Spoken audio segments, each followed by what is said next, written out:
ಬಳ್ಳಾರಿಯಲ್ಲಿ, ಸಿಂಧನೂರಿನಲ್ಲಿ, ದಾವಣಗೆರೆಯಲ್ಲಿ, ರಾಜ್ಯದ ಹಲವು ಕಡೆಗಳಲ್ಲಿ ಕಳೆದ 4-5 ತಿಂಗಳುಗಳಿಂದ ನಿರಂತರವಾಗಿ ಬಾಣಂತಿಯರ ಮತ್ತು ಹೊಸಗೂಸುಗಳ ಸಾವಿನ ಪ್ರಕರಣಗಳು ವರದಿಯಾದವು.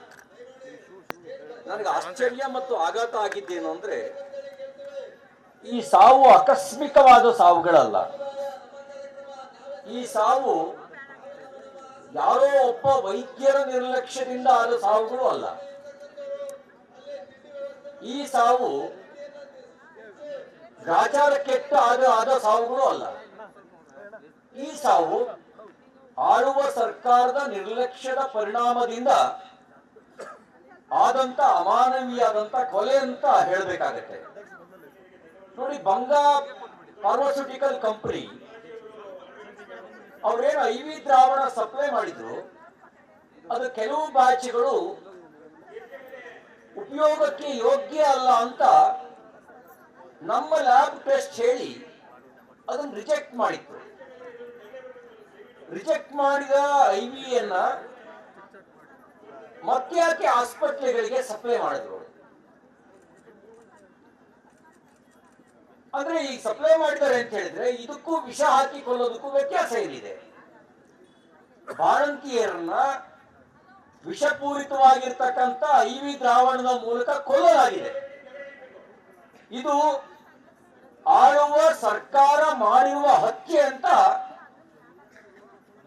ಹೇಳಲಿಕ್ಕೆ ಬಯಸ್ತೇನೆ. ಬಂಗಾ ಫಾರ್ಮಾಸ್ಯೂಟಿಕಲ್ ಕಂಪನಿಗೂ ಇಲ್ಲಿ ಈ ಸರ್ಕಾರಕ್ಕೂ ಏನ್ ಸಂಬಂಧ? ಏನು ಅಂತ ಬ್ಯಾಚ್ ಸರಿ ಇಲ್ಲ ಅಂತ ಲ್ಯಾಬ್ ರಿಪೋರ್ಟ್ ಬಂದ ಮೇಲೂ ಕೂಡ ಯಾಕೆ ಆಸ್ಪತ್ರೆಗಳಿಗೆ ಸಪ್ಲೈ ಮಾಡಿದ್ರು? ಈಗ ಯಾರೋ ವೈದ್ಯಾಧಿಕಾರಿಯನ್ನ ಸಸ್ಪೆಂಡ್ ಮಾಡಿದೀನಿ ಅಂತ ಹೇಳಿದ್ರೆ, ಎತ್ತಿಗೆ ಜ್ವರ ಬಂದ್ರೆ ಎಮ್ಮೆಗೆ ಬರ ಹಾಕಿದೀವಿ ಅಂತ ಹೇಳುವ ನೀತಿಯಂತೆ ಸರ್ಕಾರ ನಡ್ಕೊಳ್ತಾ ಇದೆ. ನೀವು ಸಸ್ಪೆಂಡ್ ಮಾಡಬೇಕಾಗಿತ್ತು, ಸರ್ಕಾರದಿಂದ ವಜಾ ಮಾಡಬೇಕಾಗಿತ್ತು ಆರೋಗ್ಯ ಖಾತೆ ಸಚಿವರನ್ನ ಮತ್ತು ಮೆಡಿಕಲ್ ಎಜುಕೇಶನ್ ಸಚಿವರನ್ನ. ನೀವು ಅವ್ರನ್ನ ವಜಾ ಮಾಡಬೇಕಾಗಿತ್ತು. ಕೆಲ ಹಂತದಲ್ಲಿ ಚಿಕಿತ್ಸೆ ಕೊಟ್ಟಂತ ವೈದ್ಯಾಧಿಕಾರಿಯಿಂದ ಅಲ್ಲ ವಜಾ ಮಾಡಬೇಕಾಗಿತ್ತು. ಯೋಗ್ಯತೆ ಹೇಗಿದೆ ಅಂದ್ರೆ 113 ಡ್ರಗ್ ಇನ್ಸ್ಪೆಕ್ಟರ್ ಹುದ್ದೆಗಳಲ್ಲಿ 11 ಜನ ಮಾತ್ರ ಕಾರ್ಯನಿರ್ವಹಿಸ್ತಾ ಇದ್ದಾರೆ. 102 ಜನ ಹುದ್ದೆಗಳು ಖಾಲಿ ಇದಾವೆ. ಇದು ಸರ್ಕಾರದ ವ್ಯವಸ್ಥೆಗೆ, ಆರೋಗ್ಯ ವ್ಯವಸ್ಥೆಗೆ ಹಿಡಿದಿರ್ತಕ್ಕಂಥ ಕನ್ನಡಿ. ಇದು ಸರಣಿ ಸಾವುಗಳು ಸಂಭವಿಸ್ತವೆ. ವಿರೋಧ ಪಕ್ಷದ ನಾಯಕರು ಹೋದ್ರು ಮಂತ್ರಿ ಹೋಗಲ್ಲ. ಅದು ಅಷ್ಟು ಬಿಸಿ ಇದ್ದಾರೆ ಮಂತ್ರಿ. ವಿರೋಧ ಪಕ್ಷದ ನಾಯಕರು ಸ್ಥಳಕ್ಕೆ ಹೋಗ್ತಾರೆ, ಮಾಧ್ಯಮದವರು ನಿರಂತರ ವರದಿ ಮಾಡ್ತಾರೆ, ಏನೂ ನಡೆದೇ ಇಲ್ಲ, ಇವೆಲ್ಲ ಸಹಜ ಸಾವು ಅನ್ನುವ ರೀತಿಯಲ್ಲಿ ತೇಲಿಸುವ ಪ್ರಯತ್ನವನ್ನ ಆರಂಭದ ದಿನಗಳಲ್ಲಿ ಆಡಳಿತ ಪಕ್ಷ ಮಾಡುತ್ತೆ. ಏನೂ ನಡೆದೇ ಇಲ್ಲ, ನ್ಯಾಚುರಲಿ ಪ್ರತಿ ವರ್ಷ ಹೀಗೆ ಸಾಯ್ತಾನೆ ಇರ್ತಾರೆ, ಸಾಯೋರ್ನೆಲ್ಲ ತಪ್ಸಕ್ಕಾಗತ್ತಾ ಅನ್ನುವ ಉಡಾಫೆ ಮಾತುಗಳು ಬರ್ತವೆ. ಮಾನವೀಯತೆ ಸತ್ತಿರ್ತಕ್ಕಂಥ, ಜನಸ್ಪಂದನೆ ಇಲ್ಲದೆ ಇರ್ತಕ್ಕಂಥ ಸರ್ಕಾರ ಮಾತ್ರ ಹಿಂಗೆ ನಡೀಲಿಕ್ಕೆ ಸಾಧ್ಯ. ಕರ್ನಾಟಕದಲ್ಲಿ ಆಳ್ತಾ ಇರ್ತಕ್ಕಂಥ ಕಾಂಗ್ರೆಸ್ ಸರ್ಕಾರ ಮಾನವೀಯತೆಯನ್ನು ಕಳ್ಕೊಂಡಿದೆ. ಹಸುಗೂಸ್ಕೊಂಡು ಸತ್ತಿದವ್ರಿ, ಜಗತ್ತೇನು ಅಂತ ಕಂಡುಬಿಡಕ್ ಮುಂಚೆನೆ ಹಸುಗೂಸ್ಕೊಂಡು ಸತ್ತಿದಾವೆ. ಯಾವ ಕಾರಣಕ್ಕೆ ಸತ್ತು? ನಿರಂತರವಾಗಿ ಇಷ್ಟು ಸಾವಿರ ವರದಿ ಆದ್ರೂ ಕೂಡ ಸಮಗ್ರವಾಗಿರ್ತಕ್ಕಂಥ ವರದಿ ಇವತ್ತಿಗೂ ಬರಲಿಲ್ಲ. ಬ್ಲಾಕ್ ಲಿಸ್ಟ್ ಅಲ್ಲಿ ಸೇರಿಸಿದ ಕಂಪನಿಗೆ ಸರಬರಾಜು ಯಾಕೆ ಮಾಡ್ಕೊಂಡ್ರು? ಹೇಗೆ ಅವ್ರಿಗೆ ಮಾಡ್ಕೊಂಡ್ರು? ಮತ್ತೆ ಸೆಂಟ್ರಲ್ ಗವರ್ಮೆಂಟ್ ನ ಲ್ಯಾಬಿಗೆ ಕಳಿಸಿದ ಬ್ಯಾಚು, ಇಲ್ಲಿ ಸಪ್ಲೈ ಮಾಡಿದ ಬ್ಯಾಚು ನನಗನ್ಸುತ್ತೆ ಒಂದಕ್ಕೊಂದು ಸಂಬಂಧ ಇಲ್ಲ. ಅಲ್ಲಿ ಒಂದು ಕಳಿಸಿ ಇಲ್ಲೊಂದು ಸಪ್ಲೈ ಮಾಡಿ ಇಲ್ಲಿ ಬಾಣಂತಿಯರ ಸಾವಿಗೆ ಸರ್ಕಾರ ಕಾರಣ ಆಗಿದೆ ಅನ್ನೋದು ನಮ್ಮ ಆರೋಪ. ಇವತ್ತು ವಿಧಾನ ಪರಿಷತ್ನಲ್ಲಿ ಮತ್ತು ವಿಧಾನಸಭೆಯಲ್ಲಿ ನೀವೆಲ್ಲ ತಾಯಂದಿರು ಏನ್ ಸೇರಿ ಹೋರಾಟ ಮಾಡ್ತಾ ಇದ್ದೀರಿ, ನಿಮ್ಮ ಹೋರಾಟಕ್ಕೆ ಧ್ವನಿಯಾಗಿ ಈಗಾಗಲೇ ನಾವು ನಿಲುವಳಿ ಸೂಚನೆಯನ್ನ ಮಂಡಿಸಿದ್ದೇವೆ. ವಿಧಾನ ಪರಿಷತ್ತು ವಿಷಯವನ್ನು ಎತ್ಕೊಳ್ತೇವೆ.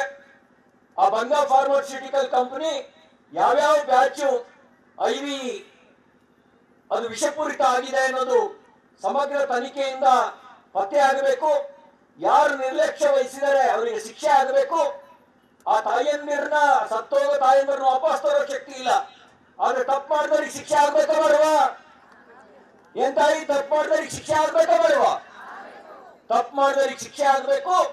ಮುಖ್ಯಮಂತ್ರಿಗಳನ್ನು ಆಗ್ರಹಿಸ್ತೇವೆ, ನಿಮಗೇನಾದ್ರೂ ಮಾನವೀಯ ಕಳಕಳಿ ಇದ್ರೆ, ಆ ತಾಯಂದಿರ ಸಾವಿಗೆ ನೈತಿಕ ಹೊಣೆ ಹೊರಬೇಕು ಅಂತಿದ್ರೆ, ನಿಮ್ಮ ಇಬ್ಬರೂ ಸಚಿವರನ್ನ ಸಂಪುಟದಿಂದ ವಜಾ ಮಾಡಿ ಅಂತ ಹೇಳಿ ಆಗ್ರಹಿಸಿ ನಿಮ್ಮ ಹೋರಾಟಕ್ಕೆ ಧ್ವನಿಯಾಗುವ ಕೆಲಸವನ್ನ ನಾವು ಮಾಡ್ತೇವೆ ಅಂತಕ್ಕಂಥ ಮಾತನ್ನು ಹೇಳಿ ಎಲ್ಲರಿಗೂ ಒಂದ್ಸಿ ನಾನು ಮಾತು ಮುಗಿಸ್ತೇನೆ. ಜೈ ಹಿಂದ್. ಬಳ್ಳಾರಿಯಲ್ಲಿ, ಸಿಂಧನೂರಿನಲ್ಲಿ, ದಾವಣಗೆರೆನಲ್ಲಿ, ರಾಜ್ಯದ ಹಲವು ಕಡೆಗಳಲ್ಲಿ ಕಳೆದ 4-5 ತಿಂಗಳಿಂದ ನಿರಂತರವಾಗಿ ಬಾಣಂತಿಯರ ಮತ್ತು ಹೊಸಗೂಸುಗಳ ಸಾವಿನ ಪ್ರಕರಣಗಳು ವರದಿಯಾದವು. ನನಗೆ ಆಶ್ಚರ್ಯ ಮತ್ತು ಆಘಾತ ಆಗಿದ್ದೇನು ಅಂದ್ರೆ, ಈ ಸಾವು ಆಕಸ್ಮಿಕವಾದ ಸಾವುಗಳಲ್ಲ. ಈ ಸಾವು ಯಾರೋ ಒಬ್ಬ ವೈದ್ಯರ ನಿರ್ಲಕ್ಷ್ಯದಿಂದ ಆದ ಸಾವುಗಳು ಅಲ್ಲ. ಈ ಸಾವು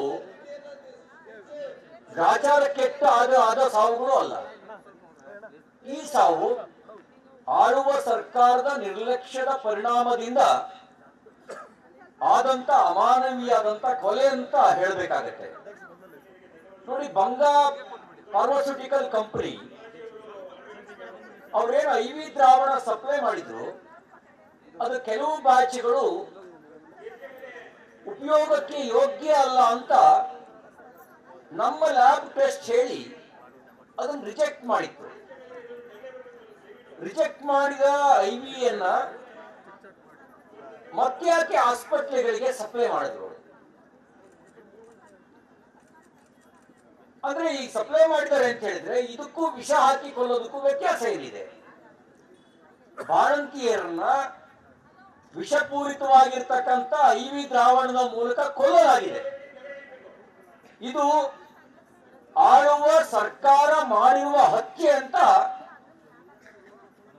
ಹೇಳಲಿಕ್ಕೆ ಬಯಸ್ತೇನೆ. ಬಂಗಾ ಫಾರ್ಮಾಸ್ಯೂಟಿಕಲ್ ಕಂಪನಿಗೂ ಇಲ್ಲಿ ಈ ಸರ್ಕಾರಕ್ಕೂ ಏನ್ ಸಂಬಂಧ? ಏನು ಅಂತ ಬ್ಯಾಚ್ ಸರಿ ಇಲ್ಲ ಅಂತ ಲ್ಯಾಬ್ ರಿಪೋರ್ಟ್ ಬಂದ ಮೇಲೂ ಕೂಡ ಯಾಕೆ ಆಸ್ಪತ್ರೆಗಳಿಗೆ ಸಪ್ಲೈ ಮಾಡಿದ್ರು? ಈಗ ಯಾರೋ ವೈದ್ಯಾಧಿಕಾರಿಯನ್ನ ಸಸ್ಪೆಂಡ್ ಮಾಡಿದೀನಿ ಅಂತ ಹೇಳಿದ್ರೆ, ಎತ್ತಿಗೆ ಜ್ವರ ಬಂದ್ರೆ ಎಮ್ಮೆಗೆ ಬರ ಹಾಕಿದೀವಿ ಅಂತ ಹೇಳುವ ನೀತಿಯಂತೆ ಸರ್ಕಾರ ನಡ್ಕೊಳ್ತಾ ಇದೆ. ನೀವು ಸಸ್ಪೆಂಡ್ ಮಾಡಬೇಕಾಗಿತ್ತು, ಸರ್ಕಾರದಿಂದ ವಜಾ ಮಾಡಬೇಕಾಗಿತ್ತು ಆರೋಗ್ಯ ಖಾತೆ ಸಚಿವರನ್ನ ಮತ್ತು ಮೆಡಿಕಲ್ ಎಜುಕೇಶನ್ ಸಚಿವರನ್ನ. ನೀವು ಅವ್ರನ್ನ ವಜಾ ಮಾಡಬೇಕಾಗಿತ್ತು. ಕೆಲ ಹಂತದಲ್ಲಿ ಚಿಕಿತ್ಸೆ ಕೊಟ್ಟಂತ ವೈದ್ಯಾಧಿಕಾರಿಯನ್ನೆಲ್ಲ ವಜಾ ಮಾಡಬೇಕಾಗಿತ್ತು. ಯೋಗ್ಯತೆ ಹೇಗಿದೆ ಅಂದ್ರೆ, 113 ಡ್ರಗ್ ಇನ್ಸ್ಪೆಕ್ಟರ್ ಹುದ್ದೆಗಳಲ್ಲಿ 11 ಜನ ಮಾತ್ರ ಕಾರ್ಯನಿರ್ವಹಿಸ್ತಾ ಇದ್ದಾರೆ. 102 ಜನ ಹುದ್ದೆಗಳು ಖಾಲಿ ಇದಾವೆ. ಇದು ಸರ್ಕಾರದ ವ್ಯವಸ್ಥೆಗೆ, ಆರೋಗ್ಯ ವ್ಯವಸ್ಥೆಗೆ ಹಿಡಿದಿರ್ತಕ್ಕಂಥ ಕನ್ನಡಿ. ಇದು ಸರಣಿ ಸಾವುಗಳು ಸಂಭವಿಸ್ತವೆ. ವಿರೋಧ ಪಕ್ಷದ ನಾಯಕರು ಮಂತ್ರಿ ಹೋಗಲ್ಲ, ಅದು ಅಷ್ಟು ಬಿಸಿ ಇದ್ದಾರೆ ಮಂತ್ರಿ.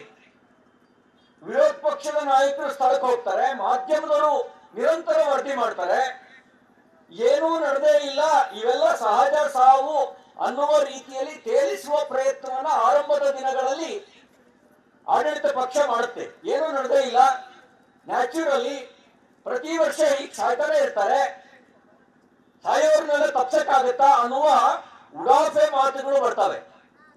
ಮಾನವೀಯತೆ ಸತ್ತಿರ್ತಕ್ಕಂಥ, ಜನಸ್ಪಂದನೆ ಇಲ್ಲದೆ ಇರ್ತಕ್ಕಂಥ ಸರ್ಕಾರ ಮಾತ್ರ ಹಿಂಗ್ ನಡೀಲಿಕ್ಕೆ ಸಾಧ್ಯ. ಕರ್ನಾಟಕದಲ್ಲಿ ಆಳ್ತಾ ಇರ್ತಕ್ಕಂಥ ಕಾಂಗ್ರೆಸ್ ಸರ್ಕಾರ ಮಾನವೀಯತೆಯನ್ನು ಕಳ್ಕೊಂಡಿದೆ. ಹಸುಗೂಸ್ಗಳು ಸತ್ತಿದವ್ರಿ. ಜಗತ್ತೇನು ಅಂತ ಕಂಡುಬಿಡಕ್ ಮುಂಚೆನೆ ಹಸುಗೂಸುಗಳು ಸತ್ತಿದಾವೆ. ಯಾವ ಕಾರಣಕ್ಕೆ ಸತ್ತು ನಿರಂತರವಾಗಿ ಇಷ್ಟು ಸಾವಿರ ವರದಿ ಆದ್ರೂ ಕೂಡ ಸಮಗ್ರವಾಗಿರ್ತಕ್ಕಂಥ ವರದಿ ಇವತ್ತಿಗೂ ಬರಲಿಲ್ಲ. ಸಮಗ್ರ ವರದಿ ಇವತ್ತಿಗೂ ಬರಲಿಲ್ಲ. ಬ್ಲಾಕ್ ಲಿಸ್ಟ್ ಅಲ್ಲಿ ಸೇರಿಸಿದ ಕಂಪನಿಗೆ ಸರಬರಾಜು ಯಾಕೆ ಮಾಡ್ಕೊಂಡ್ರು, ಹೇಗೆ ಅವ್ರಿಗೆ ಮಾಡ್ಕೊಂಡ್ರು, ಮತ್ತೆ ಸೆಂಟ್ರಲ್ ಗವರ್ಮೆಂಟ್ ನ ಲ್ಯಾಬಿಗೆ ಕಳಿಸಿದ ಬ್ಯಾಚು ಇಲ್ಲಿ ಸಪ್ಲೈ ಮಾಡಿದ ಬ್ಯಾಚು ನನಗನ್ಸುತ್ತೆ ಒಂದಕ್ಕೊಂದು ಸಂಬಂಧ ಇಲ್ಲ. ಅಲ್ಲಿ ಒಂದು ಕಳಿಸಿ ಇಲ್ಲೊಂದು ಸಪ್ಲೈ ಮಾಡಿ ಇಲ್ಲಿ ಬಾಣಂತಿಯರ ಸಾವಿಗೆ ಸರ್ಕಾರ ಕಾರಣ ಆಗಿದೆ ಅನ್ನೋದು ನಮ್ಮ ಆರೋಪ. ಇವತ್ತು ವಿಧಾನ ಪರಿಷತ್ನಲ್ಲಿ ಮತ್ತು ವಿಧಾನಸಭೆಯಲ್ಲಿ ನೀವೆಲ್ಲ ತಾಯಂದಿರು ಏನ್ ಸೇರಿ ಹೋರಾಟ ಮಾಡ್ತಾ ಇದ್ದೀರಿ, ನಿಮ್ಮ ಹೋರಾಟಕ್ಕೆ ಧ್ವನಿಯಾಗಿ ಈಗಾಗಲೇ ನಾವು ನಿಲುವಳಿ ಸೂಚನೆಯನ್ನ ಮಂಡಿಸಿದ್ದೇವೆ. ವಿಧಾನ ಪರಿಷತ್ನಲ್ಲೂ ವಿಷಯವನ್ನು ಎತ್ಕೊಳ್ತೇವೆ. ಆ ಬಂಗಾ ಫಾರ್ಮಾಸ್ಯೂಟಿಕಲ್ ಕಂಪನಿ ಯಾವ್ಯಾವ ಬ್ಯಾಚು ಐವಿ ಅದು ವಿಷಪೂರಿತ ಆಗಿದೆ ಅನ್ನೋದು ಸಮಗ್ರ ತನಿಖೆಯಿಂದ ಪತ್ತೆ ಆಗಬೇಕು. ಯಾರು ನಿರ್ಲಕ್ಷ್ಯ ವಹಿಸಿದರೆ ಅವರಿಗೆ ಶಿಕ್ಷೆ ಆಗಬೇಕು. ಆ ತಾಯಂದಿರನ್ನ ಸತ್ತೋಗ ತಾಯಂದಿರನ್ನ ವಾಪಸ್ ತರೋ ಶಕ್ತಿ ಇಲ್ಲ. ಆದ್ರೆ ತಪ್ಪು ಮಾಡಿದವ್ರಿಗೆ ಶಿಕ್ಷೆ ಆಗ್ಬೇಕಾ ಬೇಡವಾ? ಏನ್ ತಾಯಿ, ತಪ್ಪು ಮಾಡಿದವ್ರಿಗೆ ಶಿಕ್ಷೆ ಆಗ್ಬೇಕಾ ಬೇಡವಾ? ತಪ್ಪು ಮಾಡಿದವ್ರಿಗೆ ಶಿಕ್ಷೆ ಆಗ್ಬೇಕು. ಮುಖ್ಯಮಂತ್ರಿಗಳನ್ನು ಆಗ್ರಹಿಸ್ತೇವೆ, ನಿಮಗೇನಾದ್ರೂ ಮಾನವೀಯ ಕಳಕಳಿ ಇದ್ರೆ, ಆ ತಾಯಂದಿರ ಸಾವಿಗೆ ನೈತಿಕ ಹೊಣೆ ಹೊರಬೇಕು ಅಂತಿದ್ರೆ ನಿಮ್ಮ ಇಬ್ಬರೂ ಸಚಿವರನ್ನ ಸಂಪುಟದಿಂದ ವಜಾ ಮಾಡಿ ಅಂತ ಹೇಳಿ ಆಗ್ರಹಿಸಿ ನಿಮ್ಮ ಹೋರಾಟಕ್ಕೆ ಧ್ವನಿಯಾಗುವ ಕೆಲಸವನ್ನ ನಾವು ಮಾಡ್ತೇವೆ ಅಂತಕ್ಕಂಥ ಮಾತನ್ನು ಹೇಳಿ ಎಲ್ಲರಿಗೂ ಒಂದ್ಸಿ ನನ್ನ ಮಾತು ಮುಗಿಸ್ತೇನೆ. ಜೈ ಹಿಂದ್.